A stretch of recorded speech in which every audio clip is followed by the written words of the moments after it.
Takže ahojte, vítam vás pri sledovaní dnešného videa. Dnes si niečo povieme o pôste, hladovke, alebo ako je moderné v dnešnej dobe intermittent fasting. To je pojem, ktorý budeme dnes rozoberať, tak ak vás to zaujíma, chcete možno schudnúť alebo upraviť svoj životný štýl, životosprávu, zostanete ďalej tu. Ak vás zaujímajú videá s podobnou tematikou, prípadne o cvičení, zdravom životnom štýle, tak určite dajte odber, sledujte môj kanál a budem rád, keď sa bude rozširovať a budeme môcť rozoberať veci, ktoré vás zaujímajú a naozaj si pomôžeme napredovať. Tak poďme na to. Tak, hladovka alebo pôst v dnešnej dobe hovoríme si, je to trend alebo skôr old school, no keď sa tak pozrieme do minulosti, už v samotných rôznych náboženstvách od kresťanstva cez buddhizmus či judaizmus, dokonca islám, v každom z nich je zakomponovaný istý druh pôstov, hladovania. Kedysi to bolo dané tak kvôli rôznym veciam. Dnešný človek rozmýšľa všelijako.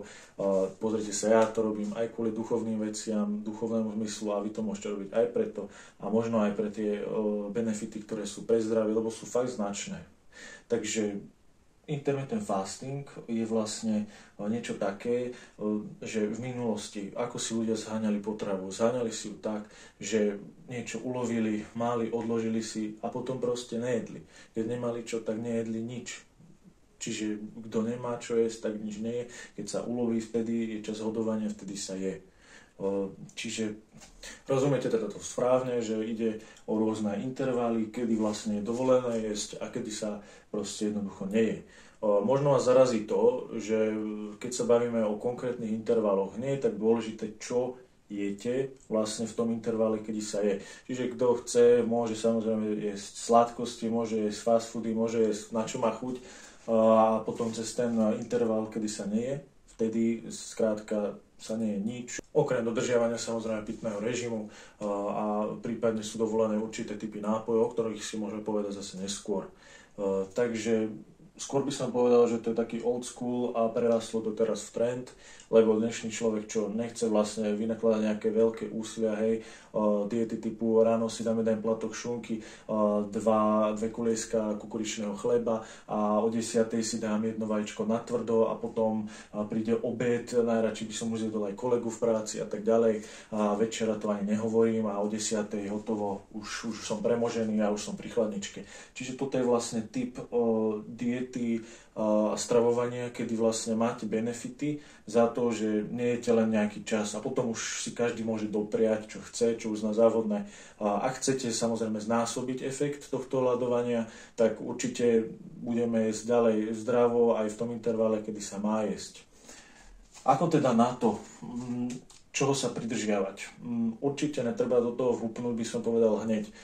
Ak ste na takýto typ stravovania není zvyknutí, tak určite postupne odporúčam začať možno s 12 hodinami nejedenia, potom pridať 14 o týždeň. Ak sa budem cítiť dobre, nebude to so mnou ako mávať, prípadne nebudem sa cítiť, že idem byť chorý alebo podobne, oslabená imunita, tak pridám 14, 16. Hej. Ten taký zlatý štandard pri tom intermittent fasting je také rozmedzie 16:8. Čiže 16 hodín nič nejeme a 8 hodín teda jeme. Nebojte sa, do tých 16 hodín sa ráta aj čas spánku, čiže napríklad naprogramovanie štýlu o 8 večeriem naposledy a potom prvé jedlo mám až na obed. Alebo samozrejme, keď to niekomu vyhovuje, že o 6:00 je posledné jedlo večer a už chce raňajkovať a má také neskoršie raňajky teraz o 10:00 a podobne. Každý si to môže modifikovať, nezáleží na tom, ale odporúčam tam určite zahrnúť ten čas spánku, hej, aby človek vlastne ho využil ako ten čas, kedy nie je. Ďalej si treba povedať to, že čo sa teda môže a čo sa nemôže. Čiže môžu sa piť nápoje, samozrejme voda, treba sa hydratovať nadmerne, lebo telo samozrejme, ako si povieme neskôr, prechádza rôznymi takými štádiami, aj odburávaní rôznych látok, čistení sa, tak jednoduše povedané, čiže treba piť veľa tekutín, čistej vody. Takisto je dobré, ja teda osobne zaraďujem, pokiaľ nemá niekto problém trvať s tlakom alebo mu to lekár neodporúča, tak ja zaraďujem, keď začínam pociťovať, lebo budete pociťovať také symptómy, že môže byť nejaké také slabé bolesti hlavy, prípadne také svalové krče alebo slabosť v končatinách. Skrátka, vtedy si zvyknem dať také 2 štipky soli, to si rozmiešťam vo vode, vypijem, hej, lebo telo stráca elektrolyty a tým, že nič nejeme, tak ich dostatočne nedoplňame zo stravy, hej, no a vlastne týmto nám sol pomôže.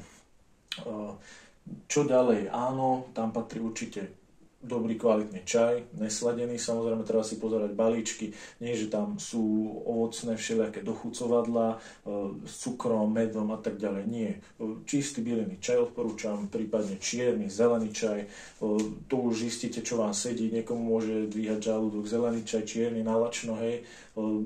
Takisto, kto je nejaký milovník kávy, určite áno, káva sa môže, ale zase niekto má problém s kávou nalačno, niekto nie.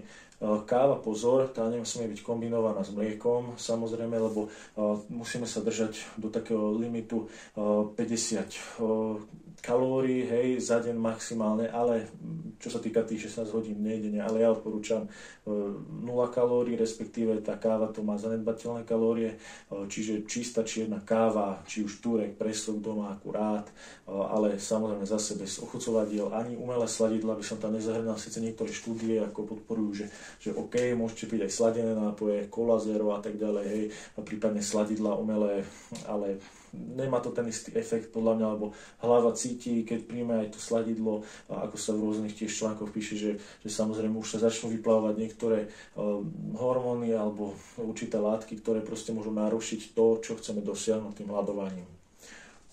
Čiže káva, čaje, čistá voda, káva bez mlieka, bez cukru. No, čo nie, tak všetko ostatné. Samozrejme môžete treba z nejaké žuváčky bez cukru na zlepšenie dýchu, hej, lebo tam potom prebiehajú také procesy, kedy vlastne sa odburávajú ketolátky a môže byť cítiť nejaký aj zápach z úst. No, ďalej si povieme tak, ak ste zaujatí týmto štýlom stravovania, dajte mu určite šancu.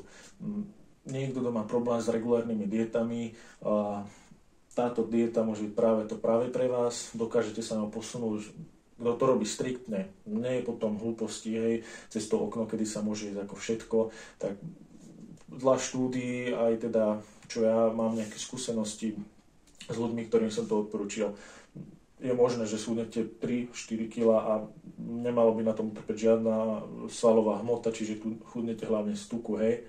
Čiže nemusíte sa obávať. Ja napríklad takisto robím pôsty, dokonca robím oveľa dlhšie ako 16 hodín, vyše 30 hodín a nezaznamenal som žiadne nejaké úbytky svalovej hmoty alebo tak. O tom si povieme neskôr, čo telo spaluje, ako postupne, čo najprv čerpá z čoho energiu, hej. No, tak ak trpíte samozrejme napríklad diabetes mellitus alebo kojíte, prípadne ste tehotná, alebo ak ešte nemáš 18 rokov, tak odporúčam nerobiť tento štýl hľadovania, lebo predsa to nie je také typické pre telo, keď je v týchto štádiách, musí byť skrátka dodržiavaný nejaký režim, prípadne ak ste si neistí, konzultujte to určite so svojím lekárom alebo dietologom. Čo nám to môže okrem nejakého benefitu tých kilečiek na dole dať, je to, že tento štýl stravovania podporuje veľa procesov v tele, ktoré zabraňujú zápalu, znižujú zápal, znižujú cytokininy. Sú na to štúdie, kto má záujem, v kľude ich v linku nižšie uverejním, čiže znižuje to zápal, autoimunitné odpovede, takisto nejaké degeneratívne ochorenia, čo sa týka mozgu, Alzheimer, Parkinson. Tieto ochorenia sú týmto štýlom stravovania preventované a rovnako, ak sú v nejakom skorom štádiu zachytené a samozrejme sa aplikuje tento štýl stravovania, tak ten progres týchto ochorení je naozaj spomalený. Rovnako tí ľudia, ktorí majú nejaké gastrointestinálne obťaže, odporúčam, poradte sa so svojím gastroenterologom. Ja napríklad osobne mám nejaké ťažkosti so žalúdkom. Ja som to s môjim gastroenterologom konzultoval, ten povedal, že nie je nič lepšie pre telo a teda pre žalúdok, ak nejeme nič. Hej, že to je najlepšie, čím menej jeme cez deň, tým je to lepšie.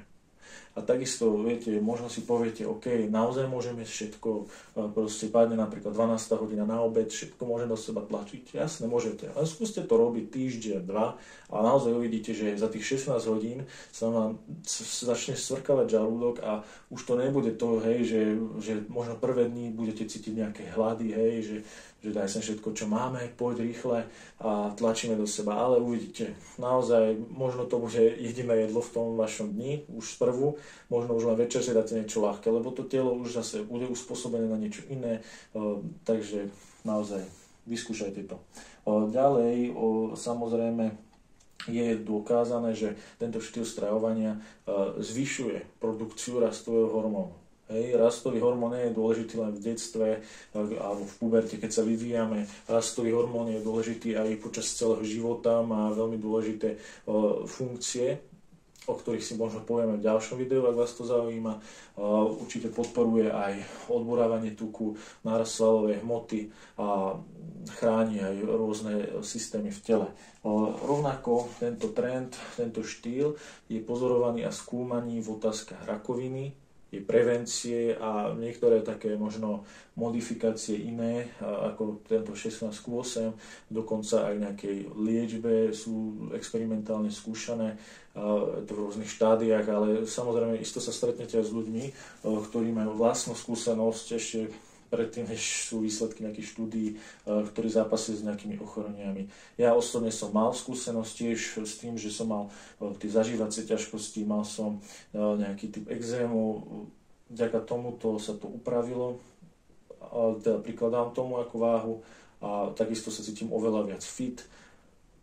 Ďalej si povieme aj v iných videách, čo vám to môže dať, pokiaľ cvičíte, popri tom, hej, kedy je najlepšie načasovať tréning.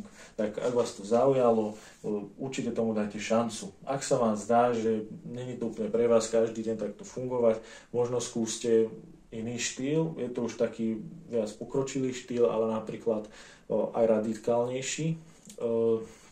Ide o to, že nebudete jesť každý druhý deň. Čiže jeden deň jem, druhý deň nejem, jeden deň jem a tak ďalej. Toto je napríklad jeden zo štýlov, prípadne štýl, že 2 krát za týždeň nejem po 24 hodín. Aj to je jeden z typov. Skrátka sú rôzne také modifikácie. Tento 16:8 je tak najviac praktizovaný.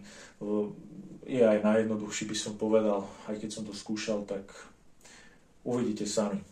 Tak ak sa vám video páčilo, zaujalo vás to, určite skúste, budem rád, ak napíšete nejaké komentáre, nejaké odozvy z toho, ako sa cítite, ako to prebieha, prípadne ak máte nejakú skúsenosť s týmto štýlom stravovania, čo vám to dalo, nejaké benefity, prípadne možno nejaké svetlé aj temné stránky.